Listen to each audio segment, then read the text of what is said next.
This just, it just happened all backwards. I felt like I just had podcast dyslexia just now. I was supposed to start with this track, to go back to the whole worshiping the blue chicken, because I am the emissary of the Church of Blue Chicken. And, no, some reason it just came out backwards. The intro came out first. And then that throws me all off, like I'm completely not where I'm supposed to be right now. I had a whole speech about joining the Blue Chicken, the Church of the Blue Chicken, and now it's gone. But I like playing this because it reminds me of that one band, Enigma, from back in the day. This is UFO Buster Radio, episode number 342. And it's going to be one of those episodes where you might want to fast forward, wait to the next episode, or go to Podcast UFO or Open Minds or something like that. Open Minds, but really closed. Yeah, you might want to go to one of those to listen. Unfortunately, today it's going to be a little crazy because there's nothing. There is nothing at all. Jesus, Marge, what the fuck? That's exactly what I was saying. Yeah, I mean, besides the usual, we've got our buddy Elon Musk again. Oops, he did it again. He is blazing a trail. He is blocking your sky for you, whether you like it or not. You signed up for it, who cares? You did it? Doesn't matter. You didn't vote? None ya. It just amazes me how it really feels, and it could be all, behind closed doors, things that are happening in the world. Other countries are just, I don't know, maybe they just love Musk. And a lot of people do, right? Because he's like a trailblazer. He's a blunt-smoking, crazy-ass alcoholic that has a lot of money. Yeah, and he's getting shit done. Unfortunately for us, that means that we're going to see a lot of moving stars. A lot of things in the sky that we don't want to see because it's blocking the fuck out of the real shit that we've been trying to see for a while. But yet it seems like the resistance is very minimal. That's Bugs in the background saying hello. He hasn't been in the podcast for a while, but there he is, snoring it up. Like I said, this is one of those you want to skip. Actually, this particular episode is dedicated to an article that Zachariah, a regular on the podcast, sent an article about. He emailed it to me. And when I first saw it, I did the whole V8 smack, right on the forehead. It's like, I can't really talk about this because it's just not right. I feel like I would be someone promoting disinformation in a way. I really do. And it's a weird feeling. The article itself and the incidents are very strange to begin with. Very strange indeed. And the reasoning behind the occurrences that officially has come out by people in this article, it's even stranger. It feels like it's going back to the whole Project Blue Book situation, right? And for those of you who are not familiar with Project Blue Book, just go to the show. Go to the current show that's on there. Season 1, go back to that one. You can check out the current Season 2. But that's what it feels like. Like there's just a big campaign to hide something in this particular part of the United States. But there you go. So we'll talk about that. Then we'll talk about the Starlink. We'll talk about what country decided to give old Elon Musk and the Starlinks the 2 thumbs up. And they are ready to receive the signal. I mean, they are just ready in all kinds of ways. They're desperate. And the thing is, it's not even one of my fabled countries with the spear chuckers or people living in huts. Yeah, they're a lot more developed than that. But apparently, they're ready for this. And it sounds like Elon is more than willing to provide. There's got to be a test dummy, right? There's got to be someone that's going to be a victim to what he's putting out there. And to have an entire country sign up for that, well, fuck. I mean, why not? I wouldn't turn it down. If I'm putting billions of dollars into space and I am rushing like it's the fourth quarter with like only 2 minutes left on the clock, and I am putting these bitches up in the sky, anyone that shows up and wants to be a fan, but not only a fan but a victim, well, I'm sorry, a guinea pig, then yeah, I'd welcome that. Yeah, you get all the signals. You get every single one of them. Check out a track before we start this barrage of nonsense, and don't be amazed or shocked if this episode is about 30 minutes. I'm telling you, UFO, space news, nothing really new, nothing newsworthy to talk about. There's a lot of shit out there, weird stuff that right now just I can't make heads or tails of, and what does it really matter anyway, right? Light me up, don't you stop, 'cause tonight it's on the line. Show me how you get on down, close my eyes, take me for a ride.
There's a bunch of websites out there that are actually selling UFO Monster Radio merchandise, T-shirts and mugs and things like that. Now, they say that, what is that? Imitation is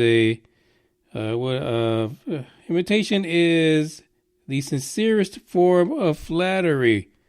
I'm not flattered at all, but hopefully they make more money on that than I do, because shit, I wasn't exactly selling a damn thing.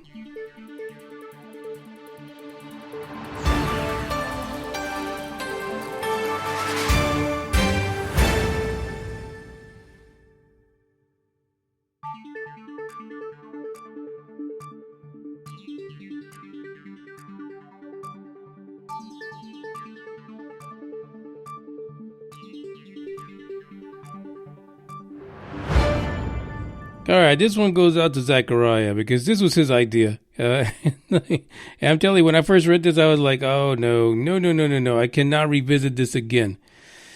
Oh, Colorado. Colorado, Colorado, Colorado. The article from Vice.com says the Colorado mystery drones weren't real. So many reports.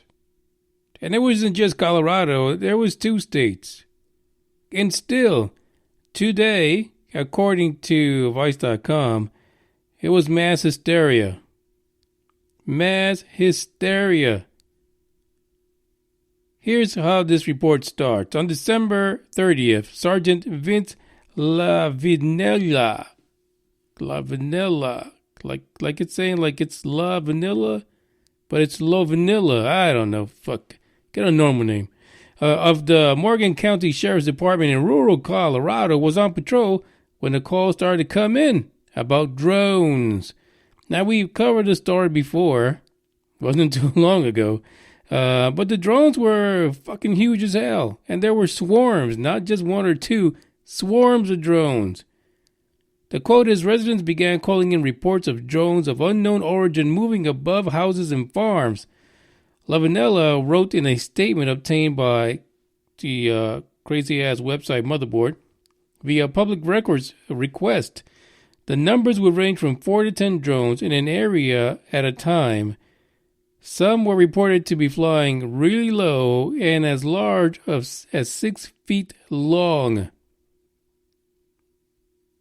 There aren't too many people that can afford a 6-foot long drone and then fly 4 to 10 of those bitches all at the same time. Right? This is not something that happens at the small business mom and pop shop. I'm just be honest about that. And the reports even went as high as saying there were 30 drones flying in the area. 30. The sergeant further reported drones had white and red flashing lights, and he and other deputies made several attempts to follow the drones.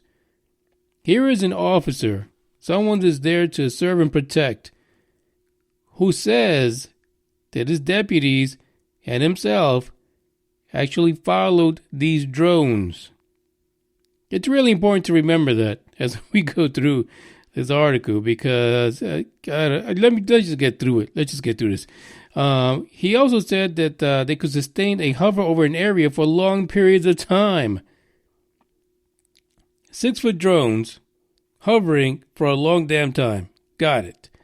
There were many sightings coming in, and at the same time, Iovinella continued, it is believed that there could be up to 30 drones moving around the county, if not more, and appear to be working in search patterns across the county. So now we're up to 30 6-foot drones in a search pattern in the county where Iovinella was chilling out like a cop in his car. Okay. Apparently things got worse, right? So everybody's looking for these things. They're asking questions. It's going on in the news. Neighboring states reported the same fucking drones. Again, about the same size. And not just one at a time. They're like fucking swarms. But then things got a little crazier, right? Because apparently a medical helicopter reported on January the 8th that one of these drones flew close to the area that it was flying. Well, you can't have that. You can't have some random ass motherfucking drone fly around a medical helicopter, especially if they're coming back for an emergency. So check this out. Over 70 local, state, and federal and military officials jumped into action. They convened in a small town called Brush, Colorado, and formed a joint drone. Here's the shit you see in movies. A joint drone task force of 10 to 15 different government agencies trying to solve where the hell these drones are coming from. So initially, they were saying, they're not doing anything illegal. It's kind of a little strange. We're not really sure who's doing it. But they ain't bothering nobody. Just leave them alone. But then they fucked up and they came by and they buzzed a medical helicopter. On January the 13th, the Colorado Department of Public Safety, CDPS, issued a statement. And this is what they said. they confirmed no incidents involving criminal history activity, nor have investigations sustained reports of suspicious or illegal drone activity. I don't know what the hell that means. Like, how would you know if what they're doing is illegal or criminal when you can't even keep up to what the fuck they're doing? You can't even find them. But I continue. 23 reports between January the 6th and January the 13th, when the investigations started. 13 were determined to be planets, stars, or small hobbyist drones. Yeah, I could say something about that hashish out there in Colorado, but that's a lot of fucking reports for it to be a planet. Like, you literally stood there in the middle of the county looking up at a fucking planet or star, and you were actually thinking that was a fucking low-flying drone that was about 6 feet wide. Yeah. You just have to stop. Just put it away. Just for like a week. Just don't light up anymore. None of the 90 reports from November 23rd onward were confirmed instances of illegal drone activity. The thing about this article is they just keep on talking about criminal or illegal activity. I don't get it. What the hell does that mean? How about if they're just fucking flying drones? A swarm of them. Well, what's illegal about that? I don't know. I mean, maybe they weren't licensed and stuff like that. You know what I mean? Maybe we should look at that. But still, they are still unidentified flying objects, aerial phenomena, which you can't identify, you can't find, you can't even keep up with it. So there should be an issue somewhere. Now, this article actually quotes a paper that was written by DJI. You know, DJI is those famous personal drone people with the cameras on them, and a lot of YouTubers and videographers use them. So they published a study that said this. They found that 27 out of 764 reports of drone sightings by pilots were legitimate near misses. Yeah. So basically pilots are not even pilots can get this right. So 737 reports were misidentified by commercial pilots. So they don't even know what the fuck they're seeing. It's pretty sad.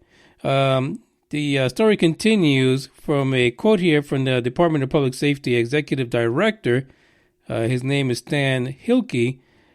While I can't conclusively say we have solved the mystery, we have been able to rule out a lot of activity that was causing concern. Like what? I don't know. They don't even know. And he told us to the Denver Post. Again, he was sounding like he solved the mystery, but he actually said that it wasn't conclusive. We will continue to remain vigilant and respond as new information comes in. There is something strange about this because it really feels like they gave up or they came across a situation where it was something they were not allowed to report on because it was maybe some top secret activity. It was a classified situation. But really, you're seriously going to tell me that the deputies and the sergeant here were chasing stars and moons and planets and shit like that from their freaking patrol cars, and that's why they could never catch up to them. And again, they didn't start these reports. These reports came in from residents that they went out, investigated, and tried to track these things down, which were basically planets. You can't write this stuff. This is just crazy. I don't understand how they came to this conclusion. There just really has to be more to this in so many ways. I'm lost. Green Man's also on, along with Blue Chicken. Green Man says it's a big fucking drones. They really are. They're fucking huge. Gigantic. But to really think that It was nothing. It was a mass hysteria. It's really strange. It is completely strange indeed. The article is linked in the description. There's more to this article. Hell, there's more to the story. I think we just got rubber dicked in a way. We really did. It really feels like the early episodes of Project Blue Book. And basically, we have a cover story that everyone's going to believe because there are no concrete answers to it. It is really, really strange. Hell, I can't even explain it. Not even going to try.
I just recently finished the YouTube sensation, if you will, called Hellier. And I just threw it into the chat box. And Greenman says, I've been watching this show. What the hell are they looking for? Nobody knows. I don't think they know.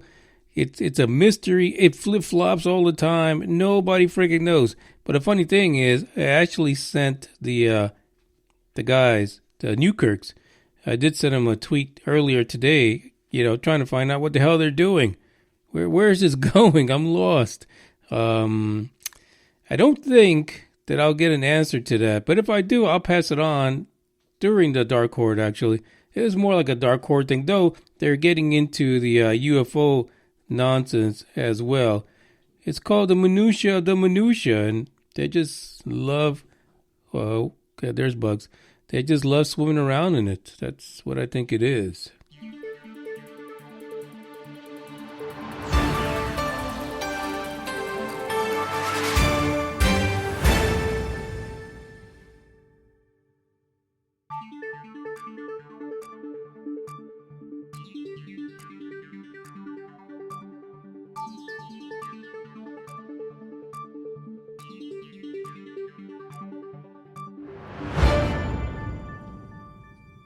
straight out of Australia and connected to Elon's feverish pace in order to get the Starlinks up and going is this particular story, because apparently our little nation down under has been having problems with the internet that they put together almost a decade ago, thanks to the government, and it sucks. Plain and simple, it's doo doo.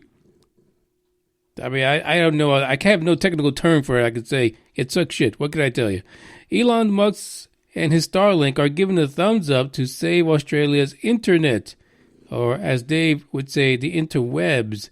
There is some history to this, right? Back in 2009, the Labor government at the time promised really fast internet, which they titled the National Broadband Network, or NBN, and it was going to have optical fiber cables direct to most. There he goes. I mean, can't this dog just go to sleep? That would be directly to homes and businesses. Well, it turns out that after almost 10 years, service kind of sucks. Internet data consumption has increased only about 20 to 30% a year. On average, it turns out that Australian homes have about 17 devices connected to their internet, but only 1 in 4 connections are expected to reach the top speed. Yeah. And not only that, the connections are not what they said. There isn't no straight up just optical fiber cables. No, instead there are mixed bags of things, which is, come on, let's be honest, that's the way it is here in the United States. We feel you.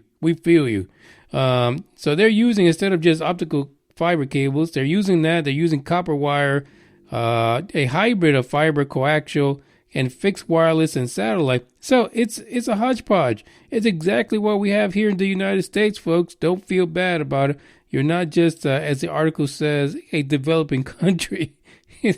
That's not the case. Everyone's getting rubber dicked at the same time when it comes to this freaking technology and being able to get good internet service. But it turns out that there is one man that's down, that's right now, that's putting all the money down from his corporation in order to get interwebs to everywhere, like fucking penguins in the Antarctic. They're going to have Neuralinks attached to them, and they will be connected to the damn Starlink. Like, literally. Australia is welcoming the Starlink constellation into their homes to bypass the NBN, knock it the fuck out of the water because they want service that works. A perfect place for Elon to make his test subjects. The entire country of Australia will be a test subject. I'm telling you, everyone's going to be riding around with those little UFO antennas on the back of their cars. And sadly enough, I think that once that happens, the Neuralinks are just going to push right in. And we're going to see them beefed up fucking roos with a bunch of Neuralinks attached to them, being like service animals. I don't know. It just seems just scary to me in so many ways. The fever pitch that Elon is throwing out. I mean, they're up to what, 302 or 320 satellites already. I believe it's 302 in orbit as of today. What's coming next? All this hoopla and people complaining about how the sky is changing. No one has put that, as they say, the good foot forward to challenge the fact that the sky will never be the same.